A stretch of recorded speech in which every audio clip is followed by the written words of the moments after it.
Assalamualaikum warahmatullahi wabarakatuh. Saya Fatia Aisyah. Di sini saya akan menjelaskan mengenai tutorial membuat faktur dengan aplikasi penerimaan invoice atau faktur manager. Nah, sebelum saya menjelaskan mengenai tutorial pembuatan faktur otomatis, di sini saya akan menjelaskan sedikit mengenai aplikasi faktur manager ini sendiri. Jadi ini merupakan gambar aplikasi dari faktur manager seperti ini. Dapat mengoperasikannya, kita perlu nama perusahaan yang akan disimpan ke dalam database dari faktur manager ini sendiri. Ya, ini merupakan di sebelah kiri ini merupakan tampilan awal ketika kita masuk dari aplikasi ini atau aplikasi file faktur manager ini.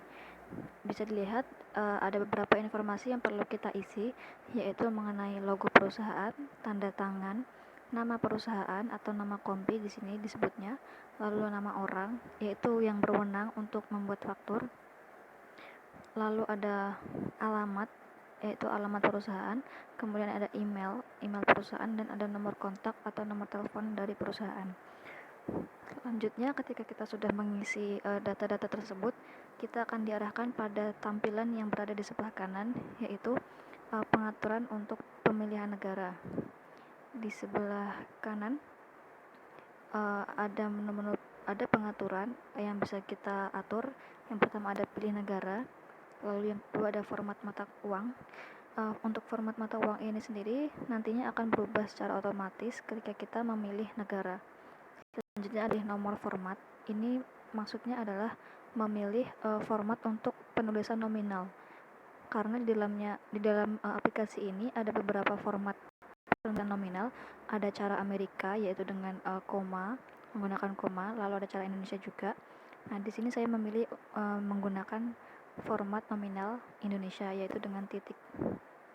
Selanjutnya ada format kurma.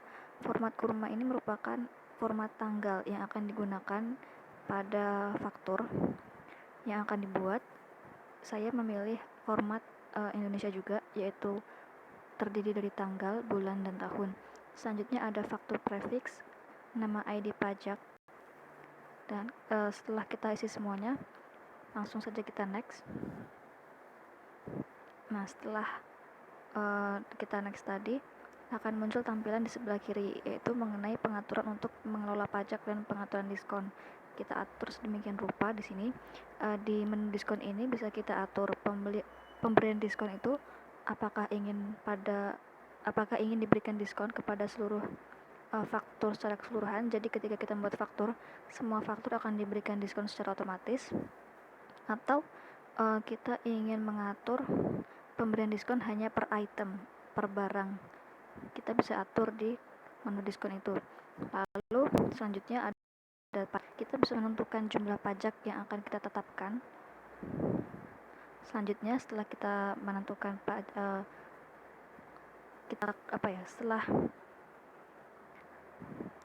selanjutnya kita bisa menentukan pajak atau mengatur pajak yang akan kita terapkan.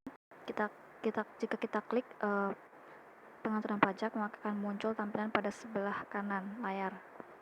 Ya, di situ ada pengaturan pajak berisi tentang pemberian pajaknya sama seperti diskon tadi, apakah pada faktur keseluruhan atau hanya per item yang diberikan pajak.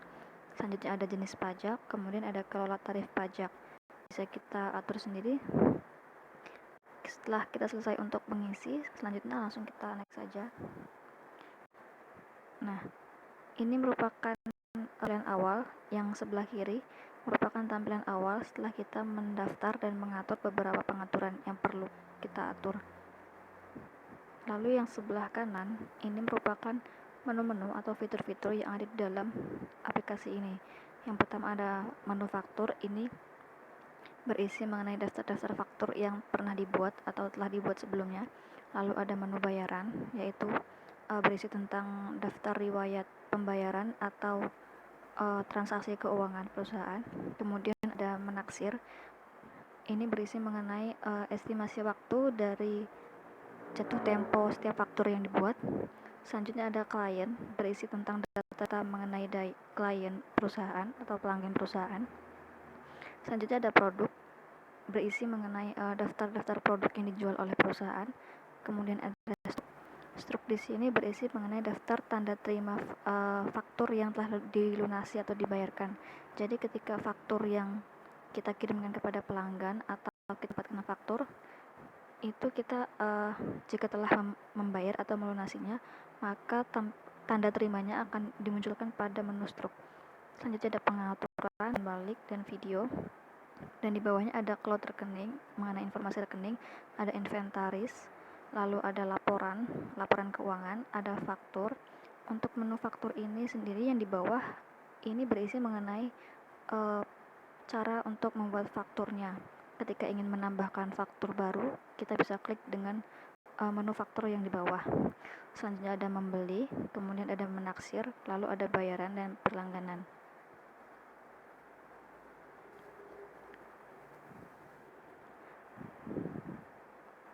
Ya, itu tadi merupakan sekilas mengenai aplikasi dari Faktur Manager itu sendiri. Selanjutnya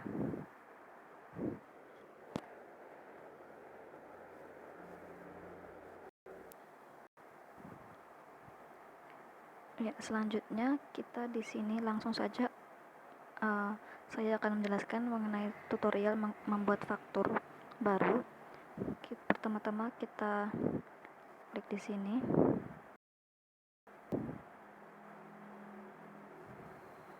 Nah, setelah itu kita pilih faktur seperti ini ya, yang di sini. Lalu ada fitur tambah baru, cepat faktur dan daftar faktur.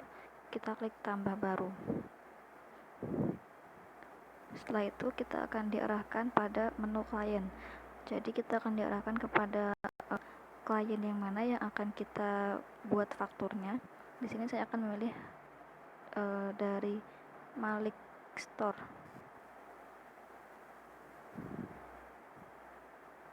Ya, di sini bisa kita lihat kita diarahkan pada produk juga, produk dari perusahaan kita sendiri. Di sini kita bisa memilih produk-produk yang ada di perusahaan. Di sini saya misalkan tentang kain satin ya. Jadi perusahaan ini menjual tentang kain. Lalu kita untuk menambahkan kuantitas dari produk yang akan dibeli atau dibuat fakturnya, kita bisa klik di bagian add ini. Nah, setelah itu bisa kita isi jumlah kuantitas yang dibeli oleh pelanggan.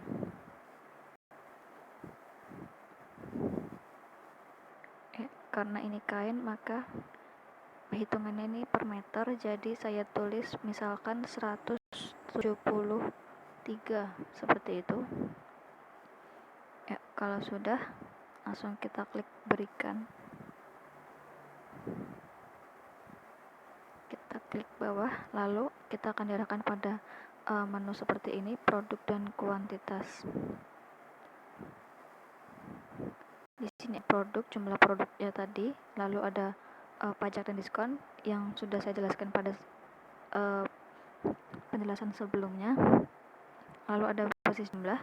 Basis jumlah ini merupakan total dari pembelanjaan pelanggan. Kemudian ada di bawahnya ada pajak yang telah kita terapkan, kita tentukan sendiri. Kemudian ada biaya pengiriman. Karena di sini saya hanya sebagai contoh, maka saya kosongkan saja. Setelah itu langsung bisa dihitung total keseluruhannya. Seperti ini. Kalau sudah, bisa klik buat faktur.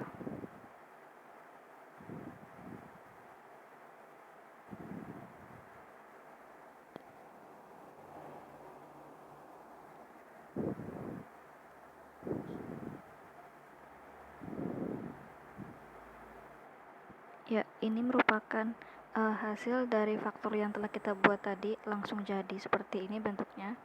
Ini jika menggunakan bentuk faktur ya, kita bisa melihat dengan bentuk lebih jelas dengan mengklik bentuk faktur ini. Bisa kita lihat dengan lebih jelas, contohnya seperti ini. Jika ingin menambahkan tanda tangan atau mengganti tanda tangan bisa diklik di sini seperti itu. Lalu selain itu juga ada pilihan untuk menyimpan faktur saja atau mengirim langsung kepada klien atau mencengnya saja. Seperti itu, ada pilihan-pilihan di bawahnya, kita bisa mengaturnya sendiri. Ya, di sini saya hanya akan menyimpan fakturnya, jadi akan menyimpan. Ya, sudah disimpan. Faktur sudah jadi, sudah disimpan pada database. Ya, itulah tutorial singkat mengenai pembuatan faktur otomatis menggunakan aplikasi faktur dan penerimaan info faktur manager. Sekian dari saya dan terima kasih. Wassalamualaikum warahmatullahi wabarakatuh.